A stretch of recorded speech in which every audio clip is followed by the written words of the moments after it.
অন্য নবী রাসূলের কাছে আজরাইল যেভাবে যাইতেন আমার নবীর কাছে সেইভাবে যায় নাই।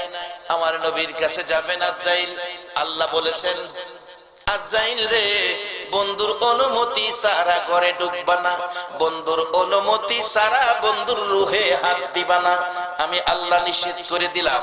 বাবারা ভাইয়ের, আজরাইল এসে নবীজি অসুস্থ, চোখের পানি ঝরঝর করে পড়তেছে।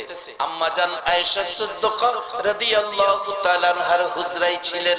আম্মা জান আয়েশা বলেন, হুজুর কেন এইভাবে কাঁদতেছেন গো নবী? আপনার কি অসুস্থতার চাপ বেশি, কষ্ট ব্যথা বেশি হইতেছে?